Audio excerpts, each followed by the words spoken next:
Hello and welcome back to Seconds Out. My name is Ayman Khan here with the triple champ Miss GB Tasha Jonas to talk boxing. Tasha, good morning. How you doing? I'm good. I'm good, thank you. Good to hear. Good to speak to you, Tasha. Just saying there. Look, after a blistering start to blistering last year, taking a bit of time to come out this year. What's the situation then? You're out soon as well. Yeah, I think I'll be on the June 17th bill. We're just looking for an opponent. It has been frustrating, if I'm honest. There's been a couple of shows that I think that I could have been on before now. Mhm. Um, and yeah, it just didn't work out. But when I think about it as a whole, I was quite fortunate last year that things just happened to fall into place. Like when I didn't get the ranking fight, then Bergelt became available. 10 weeks later, the care was available. So I think I might have used up all my luck last year. Is it as simple as just fights haven't fallen your way for you like they did last year? Is it just as simple as that, or kind of other things happened in the sense of, maybe a bit of boxing politics got in the way as well? Or is it just that fights haven't found their way to you? I think we were so focused on getting the Claressa fight Mm. that the other fights that were available at the time all went and got fights. Well, the other fighters of note anyway, all went and got fights. Obviously, there's history with the Harper thing, and I've said that won't happen. Yeah. So that kind of blocks off that. Um, and then yeah, we were just so focused on doing the Clarissa fight that like we the options that were available are now not. And then the Clarissa fight fell through, so then that just meant like I'd literally put all my eggs in one basket, which was annoying, and that's a lesson learned for me, I think. In terms of your fight coming up and you're looking for an opponent, what level are we looking at for the opponent there for your defense? Um, anyone, I think Mm. sometimes it's hard because especially at the heavier weights, because the people that are like got decent records, maybe like a 5-0, but they're in the top five. But then you've got to keep the network happy. You've got to keep Mhm. and then the people who are a little bit more established have already been beaten by the likes of Savannah, Clarissa, Hannah Rankin or whatever. So it's hard to try and keep fans, the network, and myself like motivated and happy. Because like I say, they don't always tally up on some of the top five people in my weight division. Haven't had more than 8 bouts. Mhm. Do you feel that whoever the opponent is when you're next out, you have to put a statement out there because the look, boxing is so fast moving. Whenever you fight, there's a lot of goodwill and there's a lot of interest in you. But because you've had this little bit of a slow start to this year, you have to kind of catch up a little bit by putting out that performance when you get in the ring. So I just train the way I train, and whatever happens in the ring happens. Sometimes, you can have nights like against Namas where it just comes, every shot lands, it just happens to just, it's over in two, and it was, you know, everything that I dreamed of and more. But then sometimes you have to work hard for them, like against Virgo, like against the Care.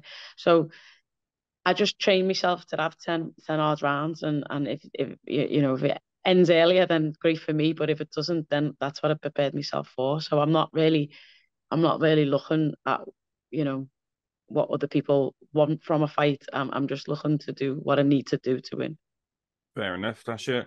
Now, getting into some of the fights that broke down for you, you mentioned that you put all your eggs in one basket for Clarissa.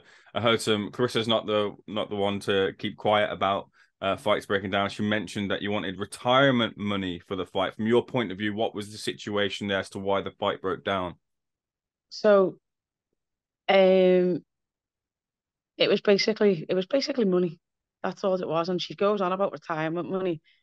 It was never money that I was going to retire on. Like it was never. It wasn't that much more than the Harper fight, if I'm genuinely honest.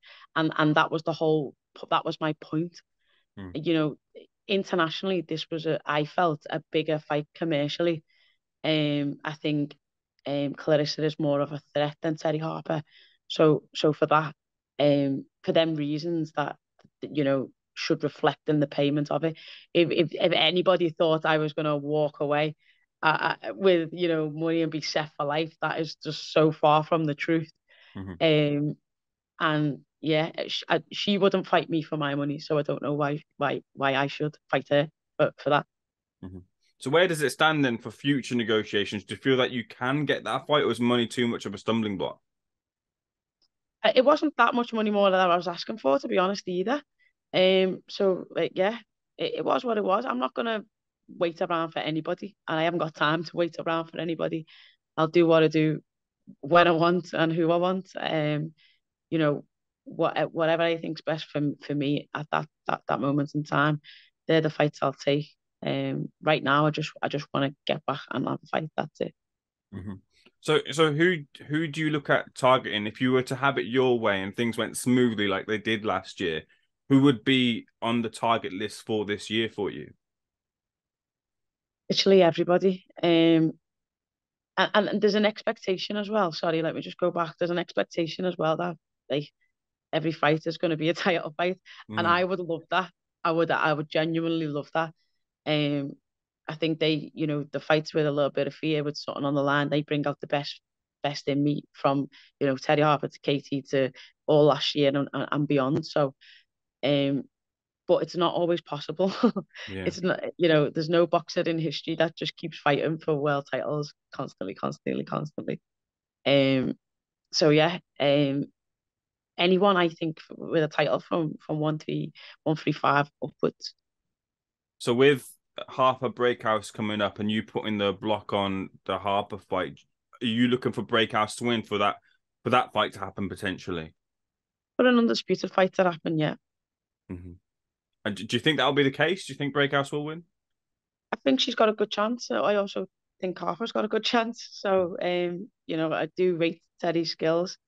I thought she fought well against Rankin. Mm-hmm. I do think that Brockhouse has got a bit more about, no disrespect to Hannah, but I think Brockhouse has got a little bit more about her. We've seen her have them two close fights with McCaskill. But then, yeah, so yeah, it'd be interesting. It'd be a good fight.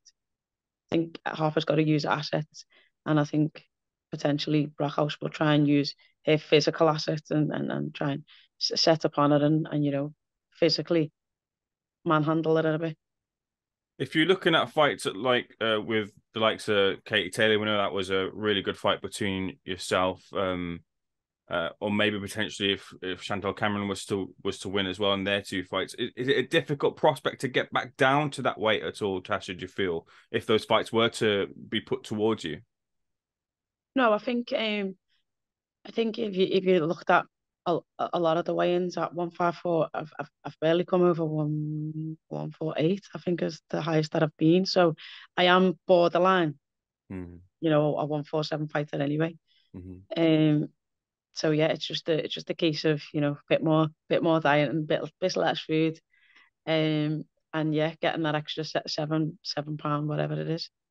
That is a huge fight that's happening. Taylor versus Cameron, with Katie Taylor stepping up to take on Chantal Cameron for her undisputed titles. Who do you feel has the edge in that fight? It's hard. There isn't a style or anything that Katie hasn't come across, but like there's so many. She's had so many tough fights, and the thing about it, which is what I said about Serrano, is, you know, she's Katie's easy to draw into the fight you wanted to, because as soon as you hit her, she wants to fight, and we've seen that with Bassoon, we've seen that with Serrano, we've seen that with myself. So, um, she can be drawn into a fight, and the one thing like that shines about Chantal is her recovery and her engine.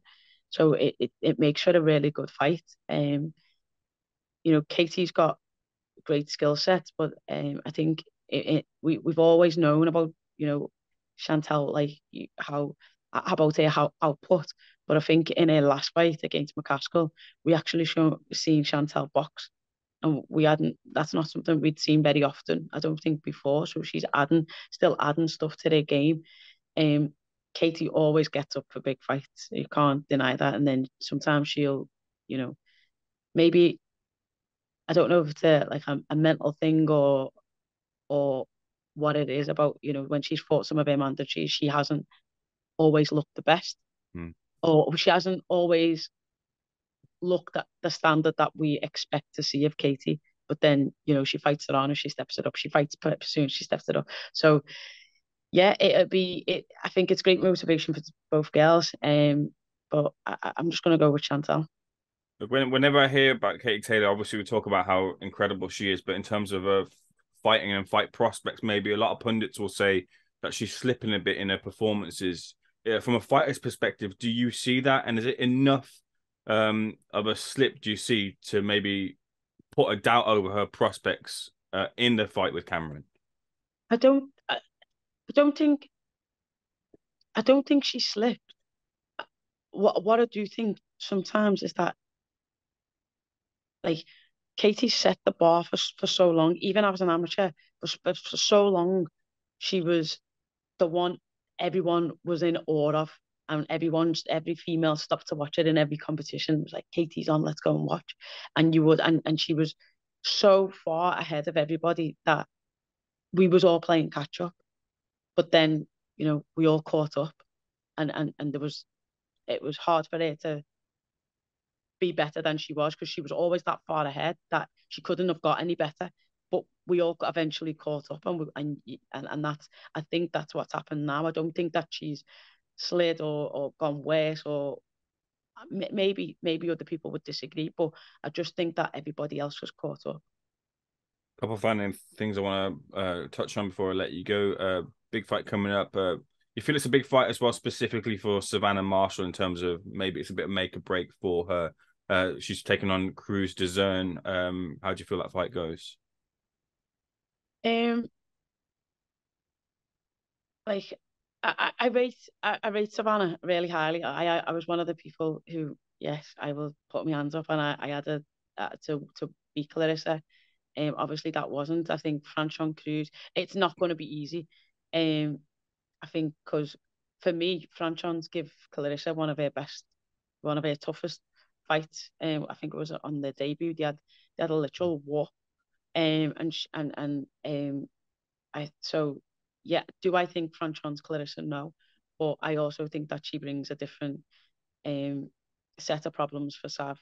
She is physically natural at that weight, and I do think, where people think, oh, the pressure might be off Sav,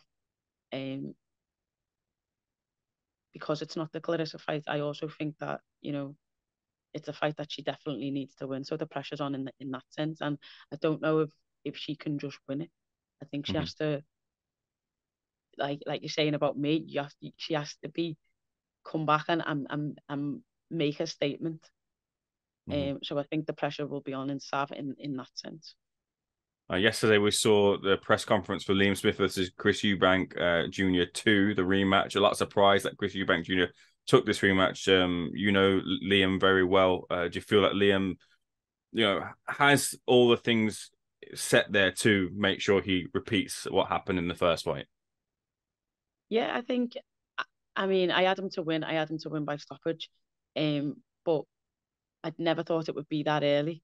At best, he could possibly hold it out until them later rounds. But I still think Liam Smith is one of our greatest and most underappreciated fighters. Bringing this back to you then, look, Claressa takes on Hannah Gabriels next over in America. Will you be a keen observer ringside for that fight? No, I'll be training for my own. Will I watch it? Probably, yeah. And yeah, like, obviously Hannah Gabriels has been, the only one that's ever put her down. So it'll be an interesting fight. She's a little bit inactive. Long time out of the ring, but if you're gonna get up for any fight, it's gonna be against Claressa. Was fighting in America on the table between you and Claressa? At one stage, there were so many things getting flown about, whether it was going to be here, whether it was going to be there, like network things that it was going to be on. Would it be? It was always going to be shown by Sky, but would it be like a top rank event, or would it be a boxer, or would it even be like an independent, like none of them? Because at that time I wasn't in a contract with Boxer either. So yeah, there was just loads of variables being thrown about and suggestions of how it could be made. And I know she wanted to fight in America, and in fairness, I think for the money side and the commercial side, it made sense to have her here, because female boxing booming here at the minute, and she's a big name after beating Savannah here at the minute. So yeah, there was loads of different options that people were trying to put and work out, and that's why we spent so long on it. It was literally something that was said in December. I went on holiday, came back, and from January to March, it was trying to be made. I bet Joe really I bet Joe really fancied the prospect of game planning for Claressa. Oh, you know what Joe's like that's his bread and butter, just sitting there studying, counting shots, counting what works, what doesn't. Like that's what he loves to do. And it gets him fired up as well. Mm-hmm. Well, Tasha, we'll leave that there. It's a pleasure speaking to you. Hopefully see you out very soon, doing what you do best. Thank you so much for speaking to Seconds Out. Really appreciate you. No problem. Thank you.